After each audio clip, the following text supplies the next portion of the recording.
Good morning and happy December 2nd. So we are going to continue our journey. Yesterday I introduced why I believe that strength training, higher intensity interval training, and yoga are critical pieces to our exercise program. And today I want to talk a little bit about the higher intensity interval training piece, because I think just that terminology just elevates people to an idea and a belief that, oh, I can't do that, I'm not fit, or I'm too old, and there is nothing further from the truth, because every exercise is scalable to the most beginning person, to the most advanced person, and to the person who might have some other need for an option of an exercise. So I'm gonna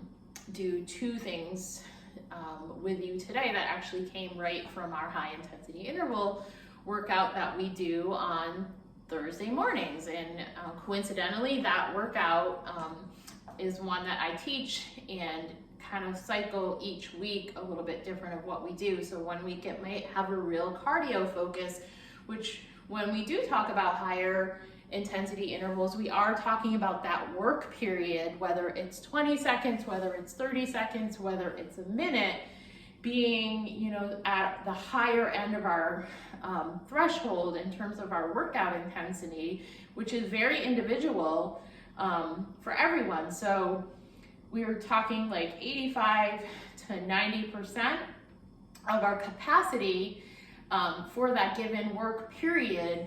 But what might be 85% for me might be different for you.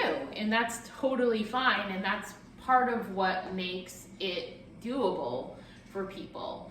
And why do I think that higher intensity intervals are great for us? Because I've seen the benefits of doing these intervals across all segments of our own population. So that means younger, fitter individuals that are in their 30s love them because they do like that really high intensity workout, sweat a lot, breathing really heavy, because that idea of, you know, no pain, no gain, sits in their head at that age. And that's fine, because we do want overload when we work out, but we have to find a healthy balance of what is enough versus what is too much, also too much over too long of a period of time, so we can prevent overtraining and so we can prevent injuries. And then, you know, for people in their 40s, 50s, and 60s, intervals are great because they're just a great challenge, and again, leave us feeling powerful and strong, even though we might complain when we're doing them because they are hard, and the movement patterns can be different. Sometimes they vary from workout to workout, but people also love the fact that you burn a lot of calories, and there's a good amount of fat loss, and when you leave the workout, those calories continue to keep being burned for a period of time. So there's that aspect for people who are really trying to lose some weight and don't want to be bored with exercise, because HIIT is really, you know, because of the pace, it's very exciting and there's a lot of variety to it. And as I like to say, anybody can do anything for a period of time, whether it's 20, 30, 45, or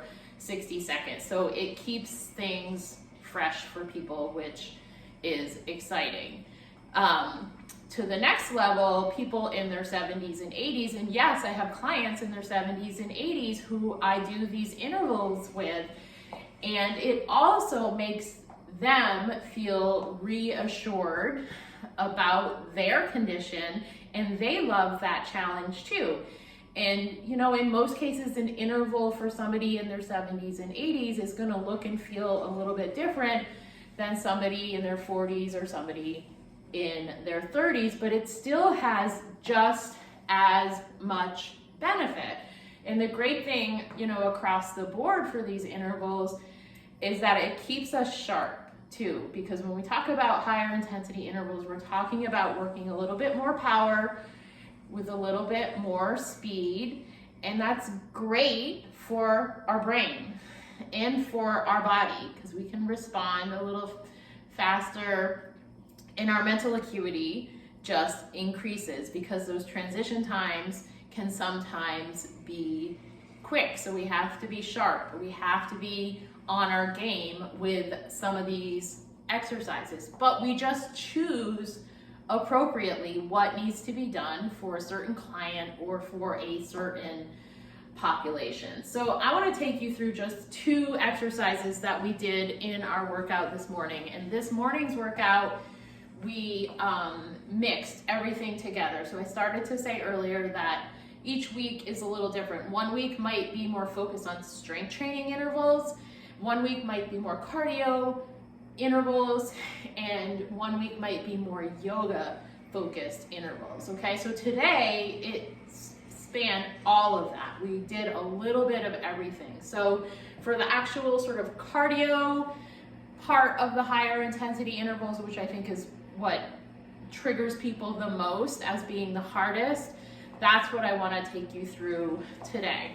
So when we think about those, I like to think of them as a sort of a level 1, 2, and 3. Like what a level 1 would be if this is your first time doing high intensity intervals or you're just getting into fitness, what would that exercise look like versus level 2, kind of that middle of the road, you've been at it for a while, and then level 3, how do we turn it up for somebody who is super fit or just looking for more impact in that particular exercise. So the first exercise that we did in one of our series today was the speed squat. Okay, so let's just break that down. So we'll do the speed squat first, and it is as it sounds, it's a squat done quickly. Okay, so you want to focus on your squat position, feet just wider than hip distance, and anchoring your feet from all 4 corners into the floor. So you're not rocking back and forth, your toes and your heels are not lifted, you're nice and anchored. From there, you want to draw your abs in, keep your hips nice and steady, squeezing your glutes a little bit, and then our shoulders stay away from our ears because our neck is a space, so we're not going to be squatting like this. All right, so from there, for the speed squat, you just squat and rise. Use your arms as you come down, reaching out, power them back as you rise. Okay, being careful not to lock those knees out, no hyperextension. Squeeze the glutes as you come up, keeping those abs tight. All right, so that's the standard speed squat. And you should have noticed that my arms were strong as I was doing that, and they weren't just flailing about, swinging around, okay? Strong and sturdy is always the name of the game, just like I was talking about with the plank yesterday. So that is your standard speed squat. For somebody newer, we would just slow it down a little bit. Okay, so you would think of that more as maybe a body weight squat. Sometimes for the older population, we would do it as a chair squat, which is great, because think about when you get up out of a chair sometimes, if you've been sitting for a while and you might be a little stiff, what do? We try to push through our arm or something, or we start to contort ourselves to get up. So practicing squatting down to a chair and up is a great exercise. That's one of those movements that we tend to take for granted. And when you do it for an extended period of time, it does get hard, and it is hard in general.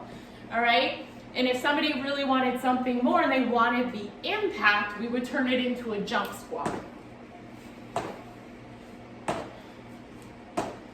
All right? And obviously, having that kind of plyometric power and doing some jumping, when done well, is redeeming for you. Does it need to be done every single day? No.